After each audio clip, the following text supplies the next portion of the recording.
Pues muy buenas tardes a todas y todos, bienvenidos a esta transmisión de Casa Gallina. Eh, pues para quienes no nos conozcan, les voy a contar un poco de quiénes somos. Yo soy Rodrigo, colaborador de este espacio, y bueno, somos una asociación civil anclada en Santa María la Ribera, y tenemos desde el 2014 realizando dinámicas de vinculación comunitaria en torno a temas como el medio ambiente y la construcción de acciones comunitarias como tal. Hoy tenemos una plática de permacultura y vida cotidiana con el horticultor Dante Aguilar, quien es también encargado de nuestra huerta urbana. Y pues como siempre les hacemos la atenta invitación a que nos manden sus preguntas, comentarios y dudas que iremos desarrollando a lo largo de pues, esta transmisión. Y bueno, pues por mi parte es todo, y les dejo con Dante, y pues muy buenas tardes. Aquí voy entrando ya. Buenas. Qué gusto andar en un horario distinto aquí en Casa Gallina.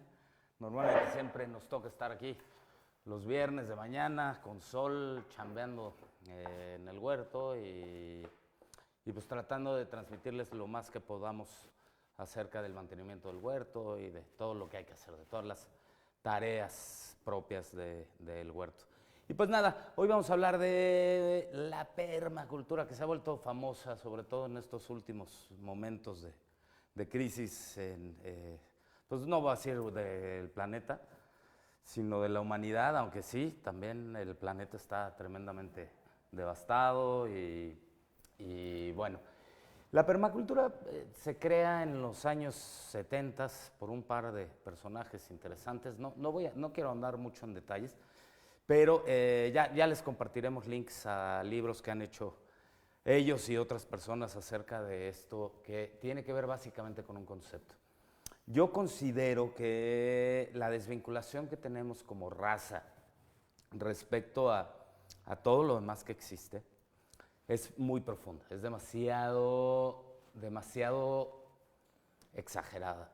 Y esto ha sucedido probablemente porque cuando el hombre comenzó a domesticar a ciertas cosas, como el ganado o como los cultivos incluso, estamos hablando de 11.000, 12.000 años en que surge la agricultura como tal. Antes de eso el Homo sapiens era cazador y recolector. Y después de la agricultura que viene en la edad de bronce, cuando comienzan a hacer aleaciones y logran fabricar herramientas mucho más poderosas que pueden labrar la tierra, y comienzan a darse cuenta que pueden edificar y que a través de la agricultura, si se asentaban cerca de cuerpos de agua, se podría entonces comenzar a hacer cultivos permanentes o continuos, más que permanentes, y entonces producir un abasto de comida para las épocas duras del invierno, en donde probablemente no había mucho abasto de alimento, y comienzan, en lugar de ser nómadas, las civilizaciones comienzan cada vez a ser más sedentarias, a quedarse en un solo lugar, y con ello comienza la domesticación. Y muchos autores se preguntan si en realidad nosotros como especie, la especie humana, dominó al trigo y a los animales, o si es al revés, si nosotros fuimos los domesticados y los que tuvimos que cambiar a un estilo de vida como el que llevamos hoy, en donde dependemos de la mayoría de las cosas que utilizamos. Nosotros dependemos de todo, de cualquier cosa que requiramos o que necesitemos o que deseemos, así sea inútil, como muchas cosas que la raza humana se provee a sí misma, pero aún siendo útil, todas estas cosas tienen que venir, tienen que ser provistas por algo, y ese algo pues al final es la creación entera del planeta. Cuando hablamos de creación, no me gustaría que solo nos centremos en vida, porque estamos hablando de, por ejemplo, el reino mineral, ¿no? De donde surgen muchísimas de las cosas que utilizamos día tras día y que a su vez es parte fundamental del reino animal. Si nos preguntamos de dónde surge la vida, cuál es el primer punto donde surge la vida, ahí creo que los que están activos y que nos están observando y están viendo esta transmisión podrían tal vez comentarnos algunas cosas. ¿Dónde creen que surja? ¿Cuál sería el principio del origen, ¿no? O sea, sin hablar de un génesis o de una creación, sino para que algo surja en este planeta, ¿qué es lo primero que tiene que suceder? Vamos a poner un ejemplo concreto para que esto no se vuelva tan abstracto. Si vamos a obtener alimento, ¿cuál es el punto de partida de ese alimento? ¿De dónde surge, ¿no? Y luego tenemos que pensar en no solo de dónde surge, sino qué se requiere para que ese producto, ese ingrediente, lo que sea que tengamos por allí, que estemos necesitando, podríamos hacer un cálculo de todas las necesidades para que eso se lleve a cabo. Es decir, si yo quiero tener una oveja, si yo quiero tener una gallina, ¿qué tuvo que haber sucedido para que yo tenga la gallina? ¿Qué tiene que haber sucedido para que yo tenga este paliacate puesto, o esta gorra, o esta camisa? O sea, se nos olvida muchísimo de dónde surgen las cosas. Y además, no es que se nos olvide, sino que simplemente desconocemos todo el proceso que tiene que pasar para que cada cosa que utilizamos, sea una cuchara, sea un lápiz, sea lo que sea, ¿qué tuvo que haber pasado para que esto llegue a mis manos, ¿no? Y entre otras muchas cosas, bueno, voy a dejar a ver si ustedes dan algunas ideas para que comencemos ahí tal vez a participar en el chat de la transmisión, y ahorita regreso a este tema. Bueno, esta desvinculación es cada vez mayor, porque cada vez un número mayor de gente vivimos separados de poder ver todos estos procesos en un entorno natural, en un entorno más cercano al origen de las cosas. Y las cosas nos llegan a supermercados, a tiendas, a tianguis, a todo tipo de parafernalias en donde nosotros podemos adquirir a través de una economía, sea mucha o poca, no importa si son millones o pesos los que uno gana, todos tenemos que intercambiar nuestro dinero por bienes y servicios.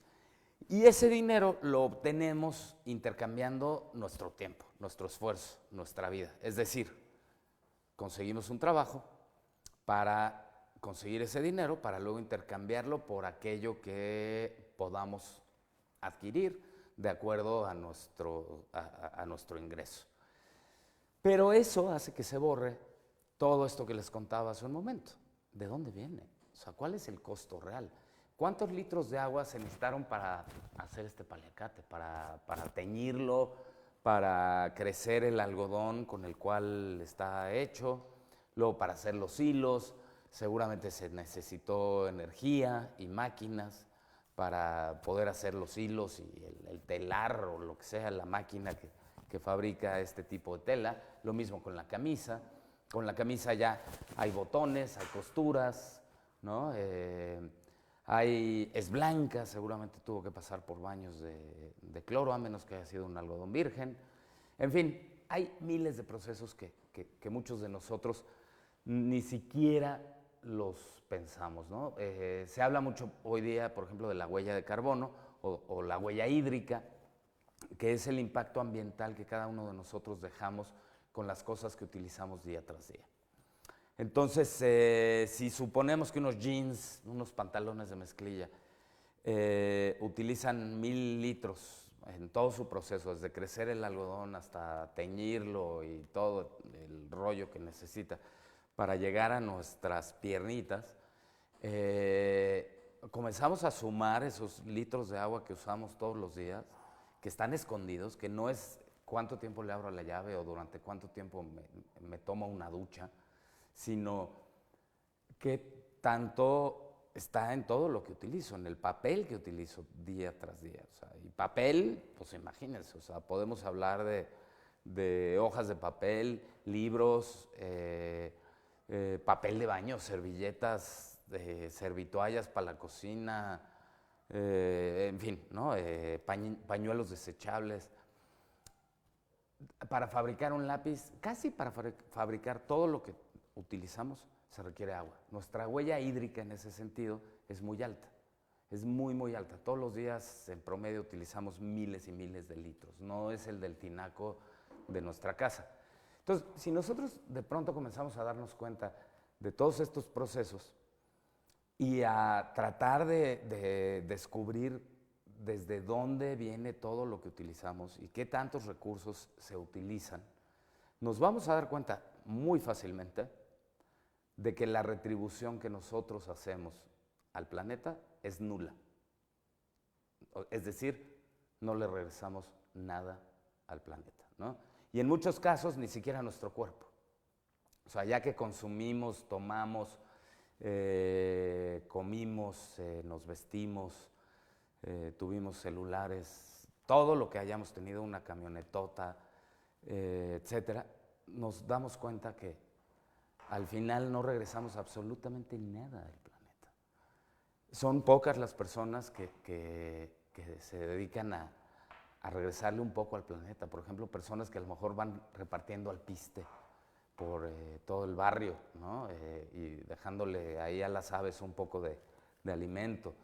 Gente que cuida una jardinera y la adopta en la banqueta y que la tienen hermosa y que hay una cantidad de vida que a lo mejor no vemos, pero dentro de una buena tierra, aunque sea un pedazo de banqueta con árboles y plantas, si nosotros retornamos un poco y le damos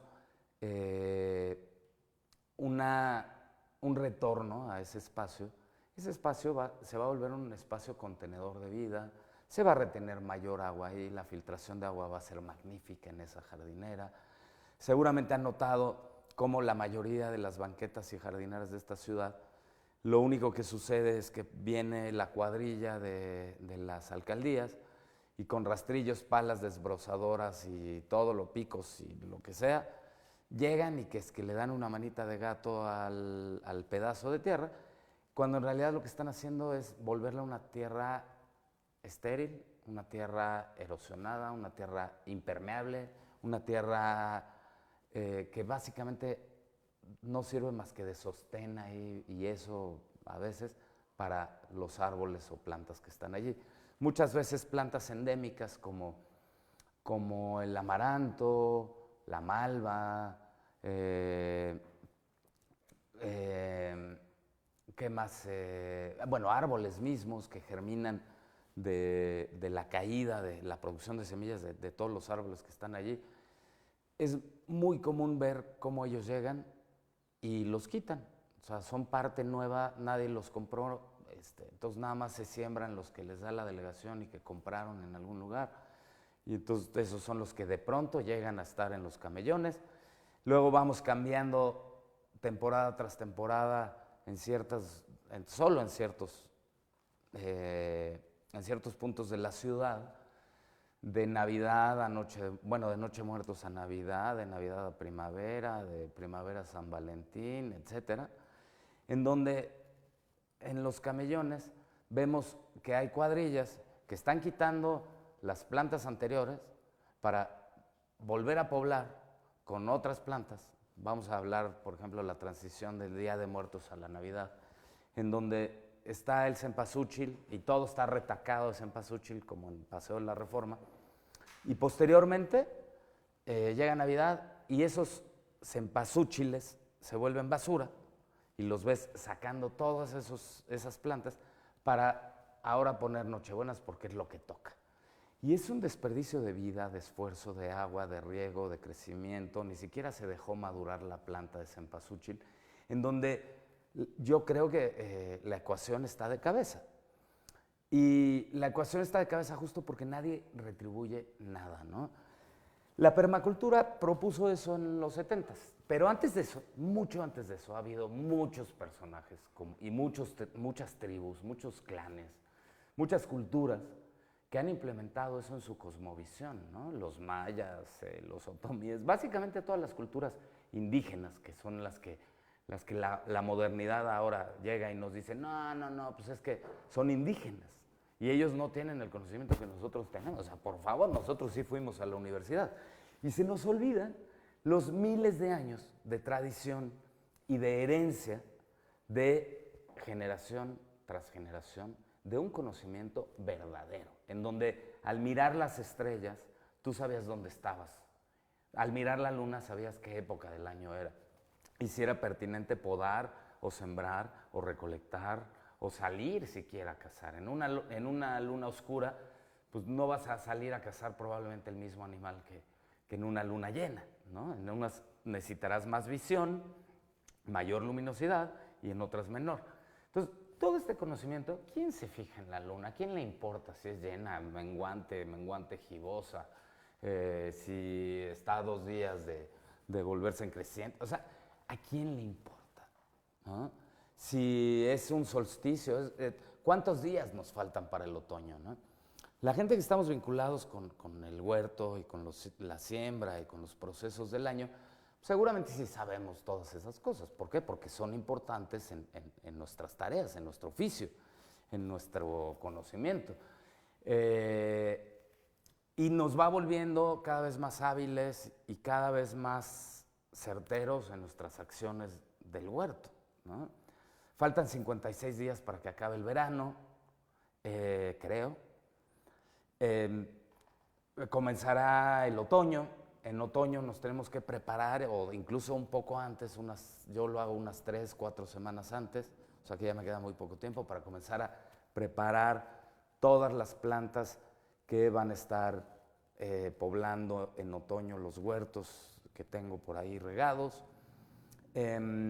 Ahorita estamos en el último empuje del verano, acabamos de poner unos pimientos y unos jitomates que todavía vamos a alcanzar a tener cosecha hacia finales de octubre, incluso principios de noviembre. Luego hay descenso en la temperatura, comienza a haber menos horas de luz, que me imagino que todos sabemos que eso pasa, porque la verdad es que me he encontrado gente que no tiene ni idea de que en serio hay menos y más horas de luz durante el día y la inclinación del sol a poco cambia durante el año pues no nos damos cuenta. Muy poca gente que vivimos en las ciudades sabemos dónde está el sur o el norte o el este o el oeste, ¿no? O sea, basta con preguntarle a cualquiera en la calle, oiga, ¿hacia dónde está el oeste? Les aseguro que serán muy pocos los que respondan y que la mayoría de los que logren responder será gente ya mayor a 60 años.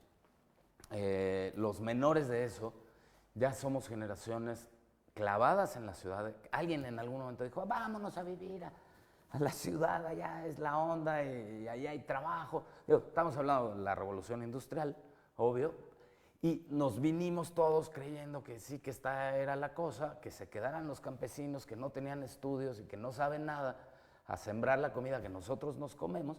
Y entonces nosotros fácilmente podíamos, sin necesidad de preocuparnos por el campesino, el ganadero o por nadie, ir a intercambiar nuestro salario que ya conseguimos en nuestra fábrica o en nuestra industria o en lo que sea, por ese alimento.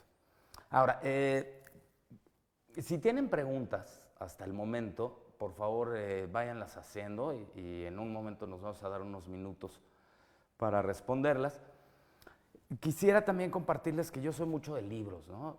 Soy mucho de libros porque ahí hay muchas cosas. Esto no quiere decir que yo no use el internet, porque en el internet hay muchísimo acceso a libros que se han rescatado, que incluso tienes un acceso mucho más rápido que si lo compraras vía, qué sé yo, Amazon o esas cosas. Y hay muchos que están descargables, que ya están ahí libres, que es una maravilla. Yo también colecciono muchos libros en internet, pero por ejemplo lo que hago es que pues, si está por ahí en un PDF o lo que sea, pues no lo guardo ahí para que se quede guardado en mi colección del Facebook o del Gmail o del Drive, sino que verdaderamente los imprimo, los engargolo por colores, si tiene que ver con huertos y cultivos son la mayoría amarillos, si tiene que ver con carpintería son cafés, en fin, tengo ahí mis códigos y entonces los voy acomodando. Es mucho más fácil recurrir en lugar de ir y sentarte a la pantalla, a mí me gusta más, puedo hacer anotaciones, puedo marcar, puedo poner marcadores en mis libros y saber que tengo que estar haciendo este o aquel proyecto. De hecho, al final les voy a compartir un enlace en donde hay 32 libros bellísimos sobre todo esto que tiene que ver con lo que se llama permacultura, pero que a mí me gustaría más que lo llamemos una cuestión de reconexión con la existencia, ¿no? Que básicamente eso es la permacultura, ¿no? El término permacultura pues, sí suena muy acá, pero ¿de qué va? O sea, yo creo que una premisa que debemos intentar es que el futuro de la humanidad está un poco en retomar el pasado, es decir, volver un poco al pasado. ¿En qué sentido? En el sentido en que debemos revincularnos con todo nuestro entorno, ¿no? ¿Y qué quiere decir todo nuestro entorno? Si hablamos de mundo, normalmente si pensamos en mundo, pensamos en una pelota, que es nuestro planeta, que pues, es el planeta Tierra. Si decimos planeta, también pensamos en lo mismo. Si decimos, no, es que el universo, a lo mejor ahí ya comenzamos a pensar un poquitín más allá de nuestro planeta, que al final es un planeta muy, muy pequeño en medio de todo este universo, pero cuando pensamos en mundo y en planeta, ¿en verdad pensamos en agua, tierra, fuego, aire, todas las especies que existen de insectos, de artrópodos, de mamíferos, de reptiles, de peces? O sea, ¿de verdad pensamos en todo ello? Pensamos, siempre nos quejamos por si hace sol, ay, qué calor. Ay, que si ya llovió, puta, está lloviendo y está horrible la lluvia. Ay, que si hace frío, ahora hace frío, ¿no? Nunca estamos contentos. Siempre queremos algo distinto de lo que en realidad es.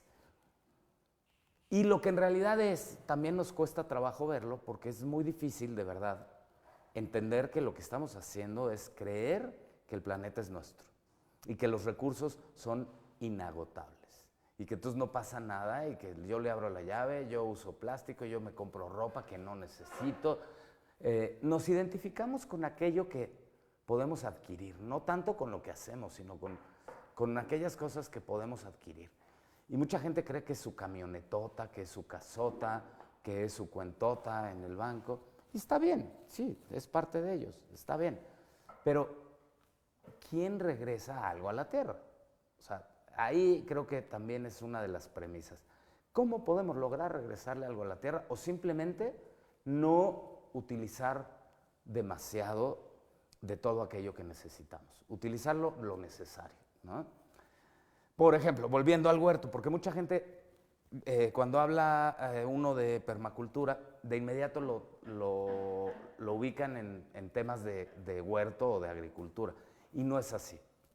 Esto tiene que ver con todo aquello que nosotros podemos hacer para que tengamos una vida que aporte y retorne algo a lo que nosotros tomamos. Es decir, crear un equilibrio, ser lo más equilibrado posible en términos de lo que utilizamos en el planeta.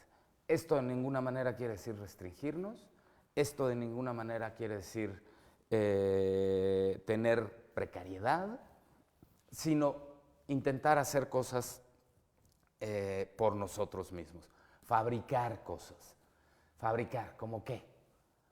Cosas tan sencillas como nuestro propio queso, un buen queso, un requesón, por ejemplo, es lo más sencillo. Ya luego, si tenemos chance, estaremos compartiendo recetas de las cosas que voy a mencionar. Hoy no nos va a dar tiempo de darles ejemplos de cómo hacer cada cosa, pero con mucho gusto, si se puede, luego lo planeamos, ahí díganos si les gustaría. ¿Cómo hacer tu propio limpiador casero? A partir, por ejemplo, este es un ejemplo muy sencillo que sí les puedo dar. Lo hacemos con todas las cáscaras de cítrico que utilizamos. Tenemos un frasco con tapa cerrada, de boca ancha, en donde podemos ir agregando pedazos de los cítricos que utilicemos, naranjas, limones, mandarinas, toronjas, y se lo vamos agregando al vinagre. Llenamos medio frasco con vinagre, lo más grande que podamos, no sé, 1 litro, 2 litros, y luego le ponemos las cáscaras de cítrico que ya utilizamos, que ya exprimimos, se las ponemos ahí, y una vez que llegue a la mitad de cáscaras nuestro frasco, agregamos lo que reste de volumen en el frasco con agua. Lo dejamos reposar 3, 4 semanas y con ello vamos a lograr tener un gran limpiador que podemos poner en un aspersor, lo podemos utilizar con trapos y todo. Huele delicioso y ya no estamos nada más dándole un solo uso a los cítricos, ¿no? Entonces está buenísimo. Alonso aquí nos comparte una frase filosófica que dice: la vida de esta sopa primordial. Y me gusta porque yo también creo que es una especie de caldo de cultivo que en algún momento tuvo principio. ¿Cuál es ese? Que si el Big Bang, que si un punto de gas explotó y de ahí surgieron todo el universo y las galaxias.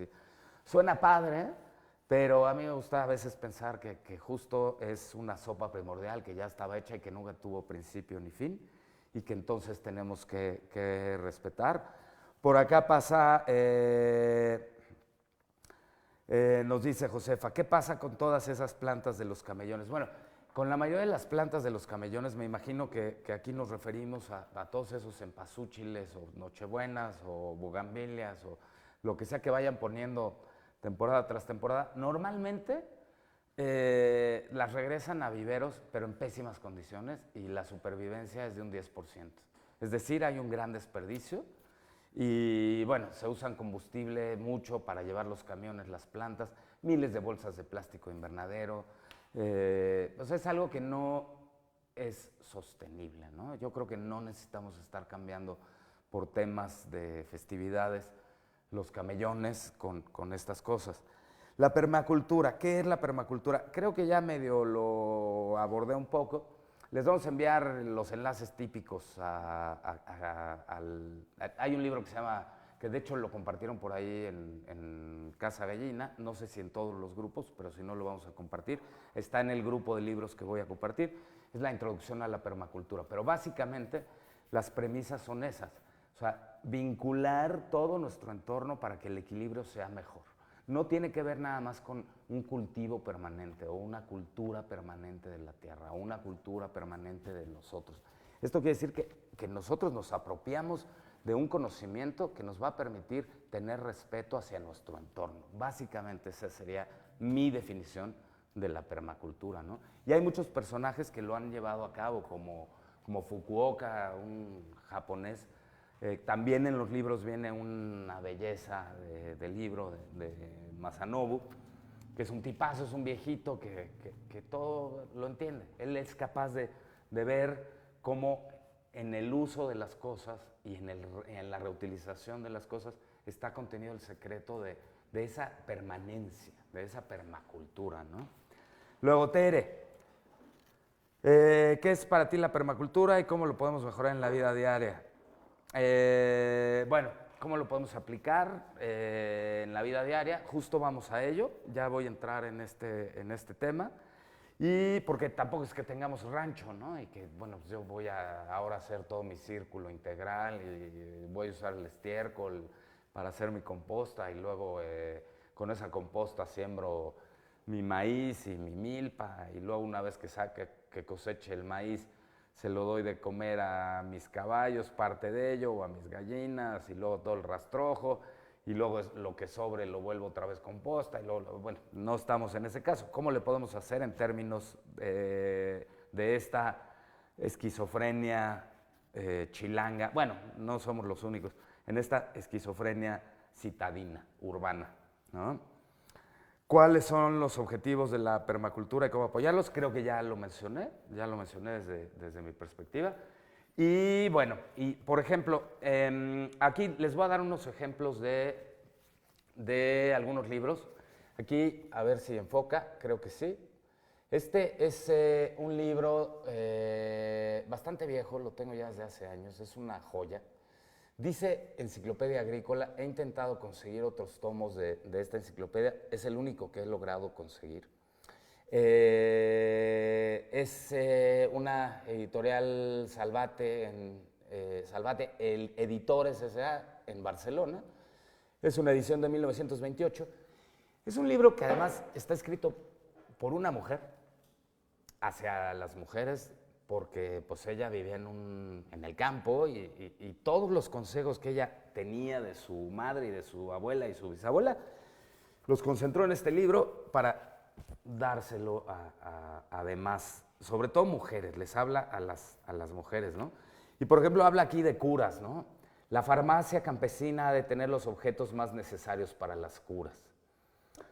Uno o varios paquetes intactos de algodón hidrófilo aséptico, 1928, ¿eh? O sea, que YouTube ni que nada. Aquí de verdad hay consejos directos y todos son útiles, ¿no? Bueno, ¿qué tener en las curas? O sea, ¿cómo voy a curar a mis familiares, a la gente que vive a mi alrededor, a mis vecinos, de lo que sea, las sanguijuelas, ¿no?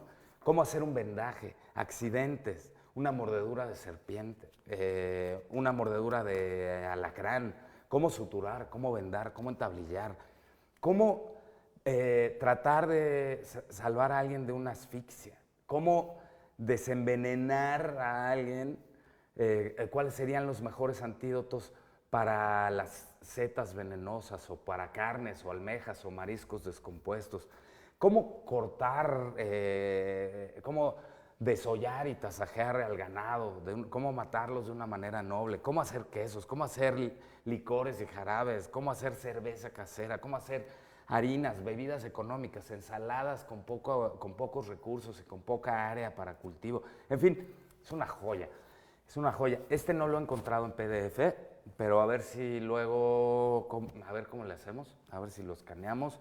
Va a costar algo de días, pero a ver si lo escaneamos y les podemos ayudar ahí con ello. Lo mismo con este, porque desafortunadamente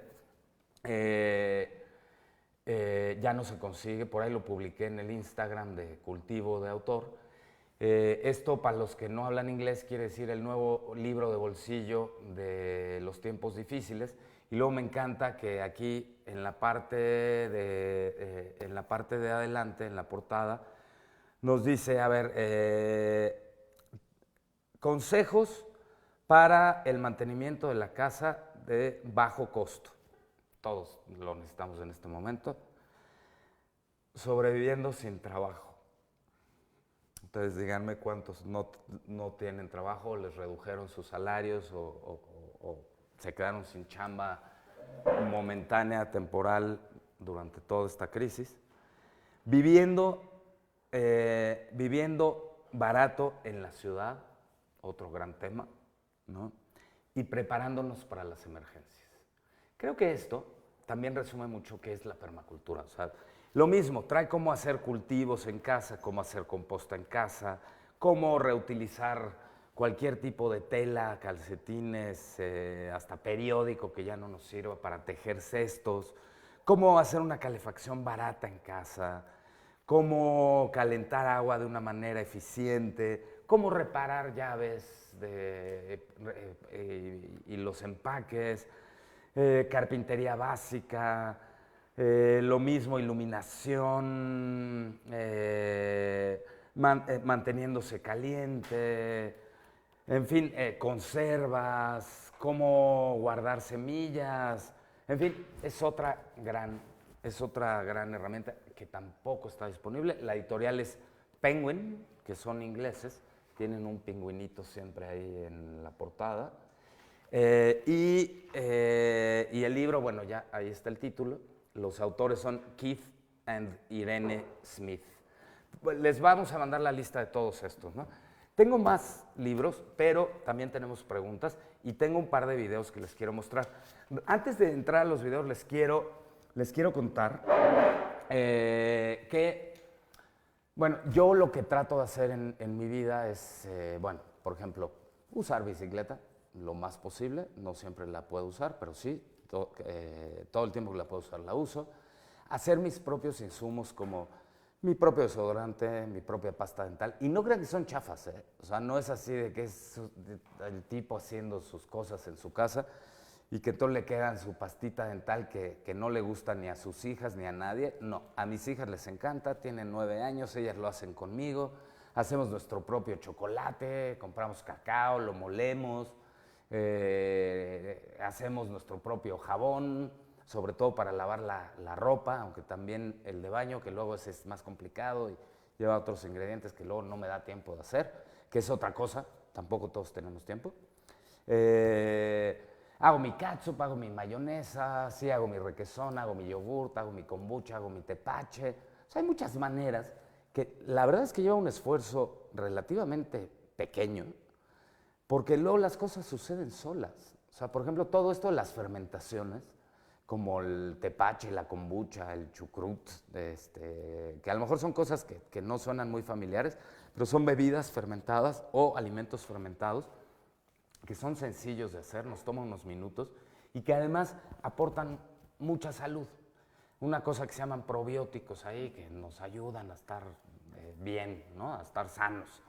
Reciclo mucho, reutilizo, más que reciclo, bueno, no, también, porque sí hay cosas que sí las vuelvo a transformar, pero sobre todo reutilizo, ¿no? Porque reciclar es una cosa y reutilizar es otra. La mayoría de lo que nosotros haríamos en casa es reutilizar y es convertir o darle un uso distinto o nuevo a algo que ya en teoría no sirve.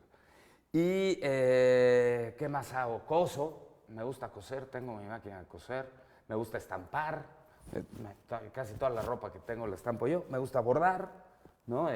También todo lo que tengo bordado lo bordo yo. Son momentos en los que uno tiene tiempo de pensar,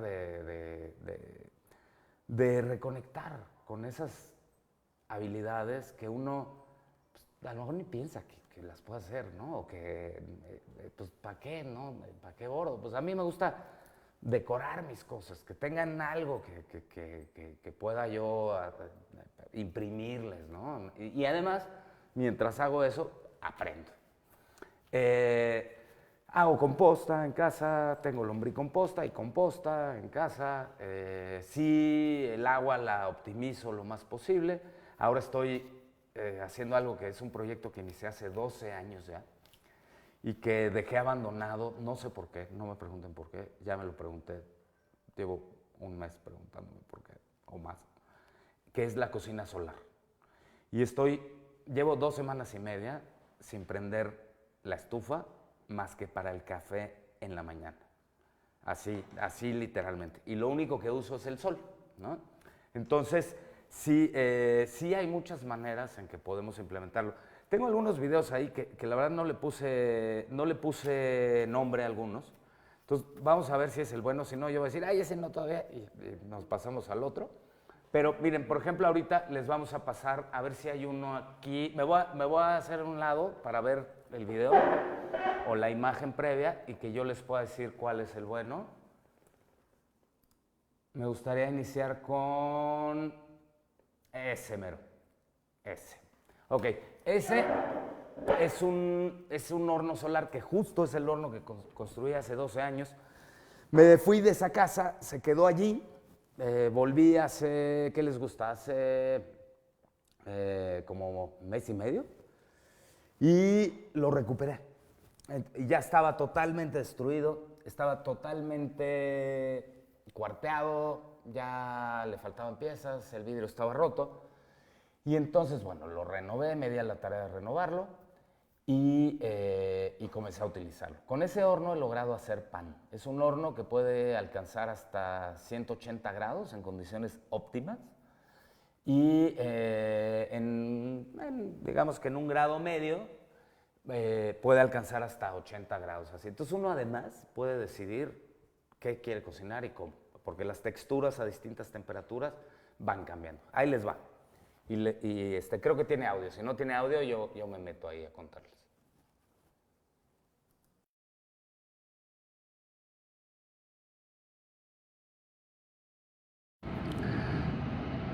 Aquí les muestro un ejemplo de un horno solar. En él he estado cocinando, ya llevo 2 semanas y media sin prender mi estufa más que para el café en las mañanas.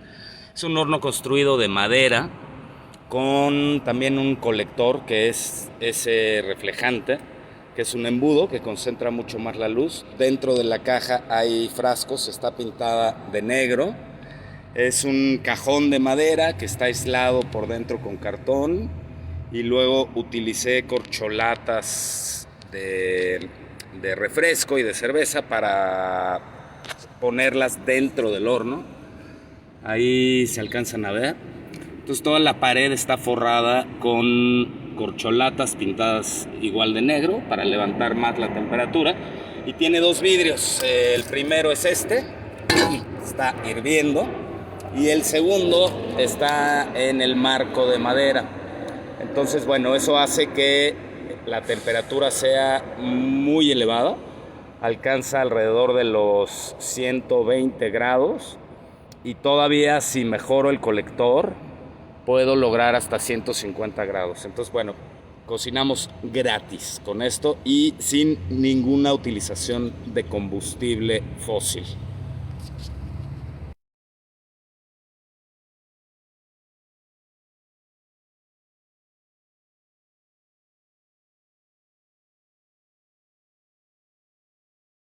Okay. Lo que acaban de ver es el horno este que les conté que construí hace ya rato, y es el más eficiente que tengo ahorita. Estoy construyendo un nuevo modelo que según yo va a ser, que es como el Ferrari.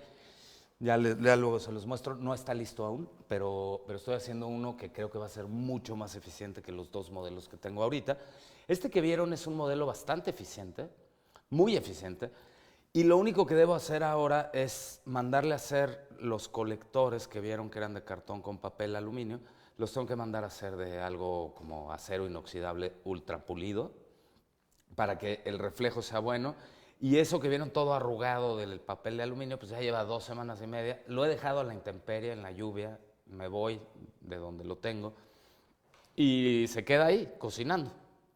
Y mientras cocina, pues llueve, y cuando llueve, llueve, y sí ha afectado un poquito.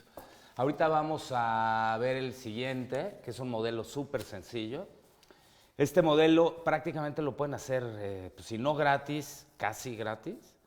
Está hecho con una llanta, una placa de acero, que esa no es indispensable, y un vidrio. Y a ver, se los mostramos.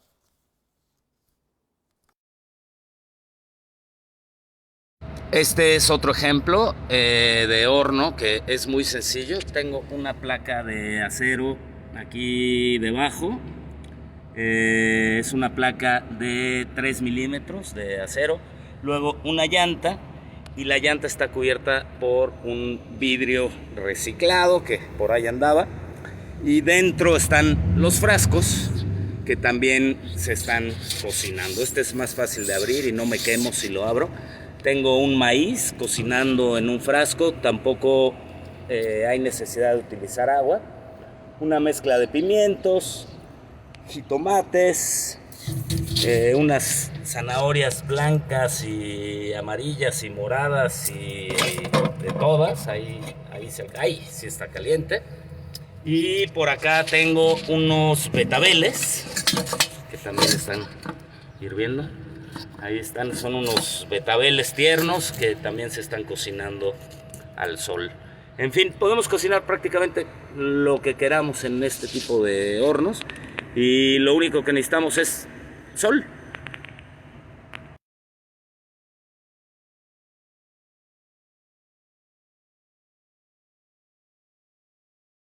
Vieron en este video, aquí tenemos un ejemplo, no hubo construcción, no, o sea, nada más la llanta vieja, obvio,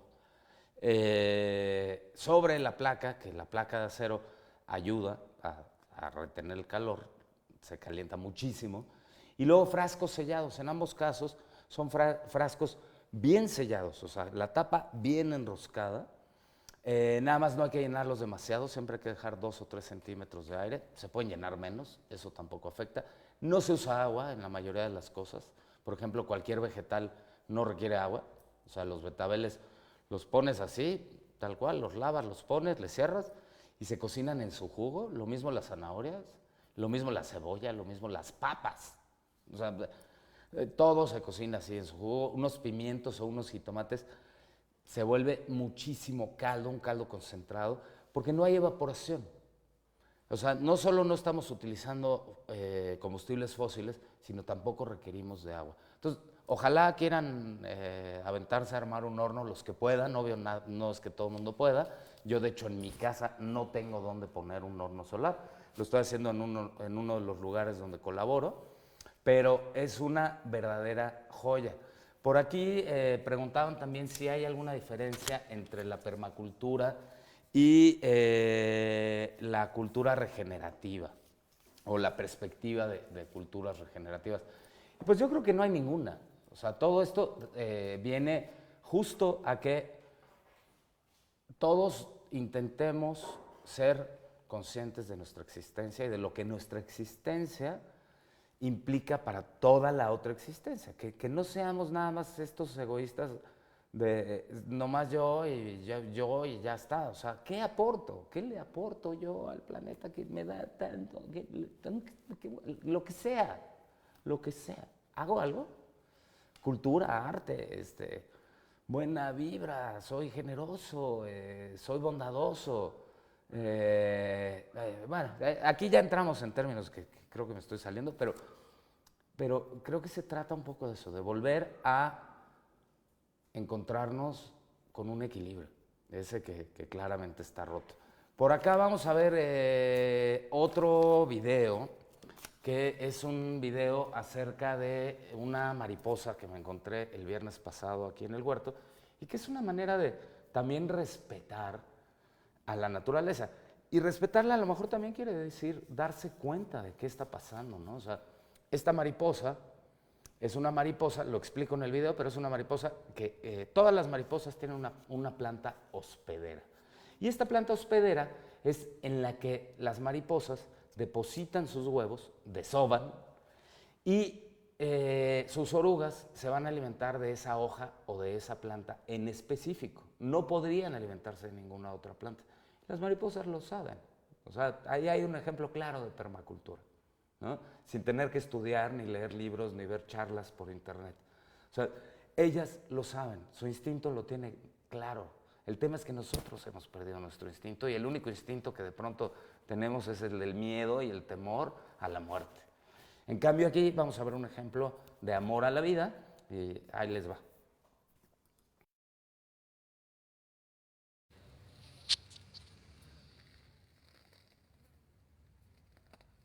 Seguramente está depositando sus huevos y tendremos oruga. Ahora que se vaya, hay que revisar la hoja y ver si tenemos huevecillos por ahí, unos huevos.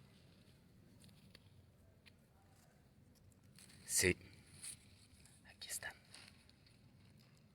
No sé si se alcanzan a ver, son unas bolitas amarillas.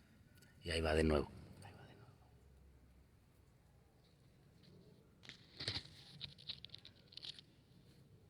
Ajá, tenemos otros dos. Por acá. Solo uno. Muy bien.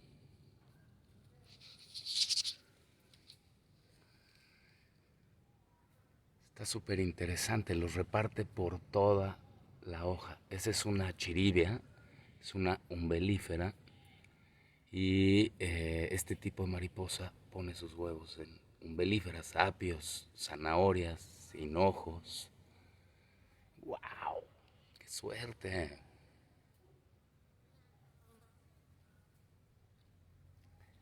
Encorva su abdomen y deposita los huevos.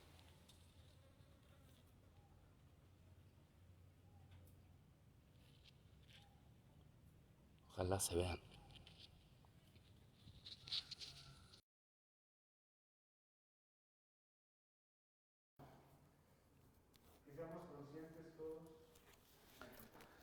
Pues listo, bueno, como ven, imagínense estar ahí, y bueno, yo ya tengo conocimiento previo sobre algunas mariposas, crío mariposas, porque además hay un dato aquí importantísimo.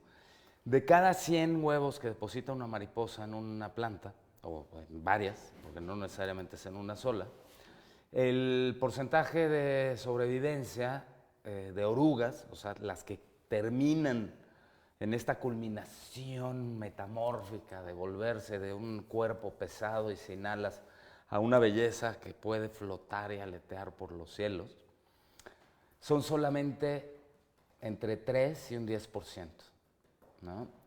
Entonces, muchas veces, ¿por qué? Porque está el granizo, están los depredadores que pueden ser desde ciertos insectos carnívoros, pueden ser lagartijas, puede ser una lluvia intensa, puede ser el viento, puede ser que la planta murió o se enfermó y por tanto ya no alcanzaron a desarrollarse las orugas, ya no eclosionó el huevo.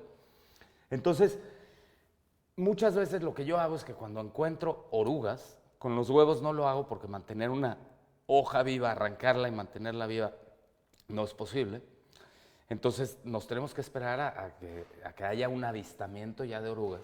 No importa si son pequeñitas o ya grandes o medianas. Y yo las resguardo, las crío en peceras, en cajas de acrílico, cosas similares. Y entonces las alimento.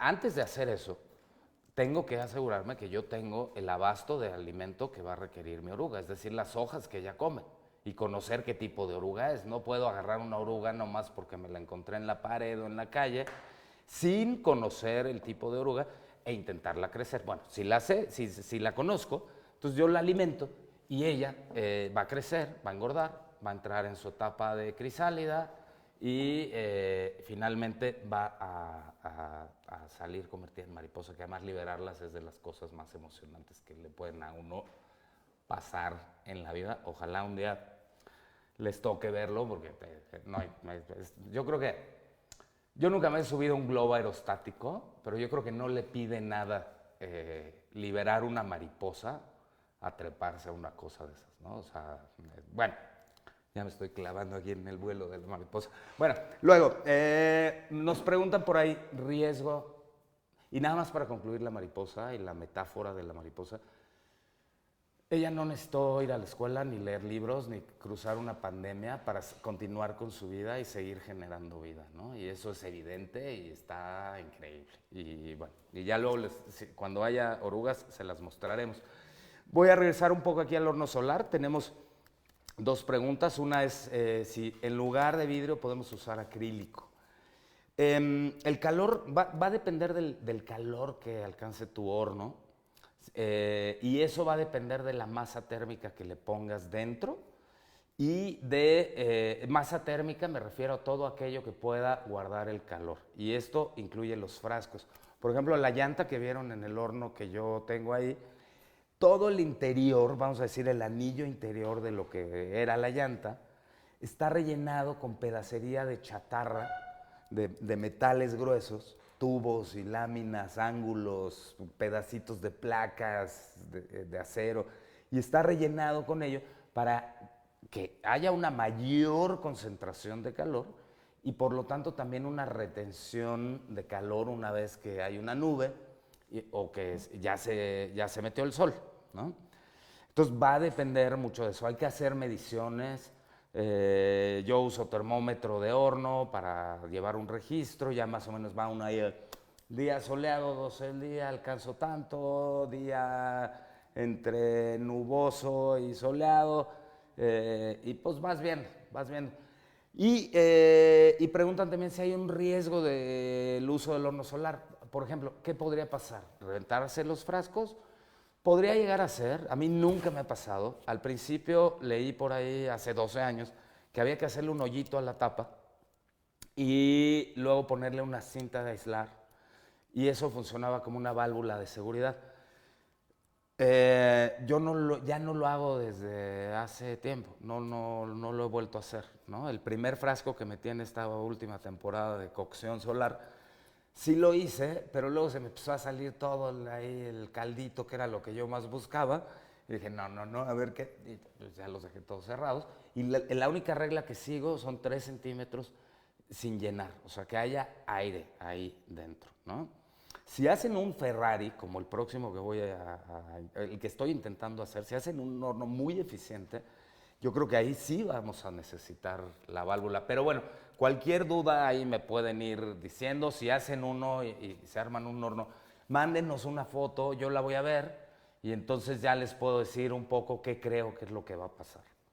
María de Lourdes, saludos Dante, siempre muy útil, gracias, qué linda.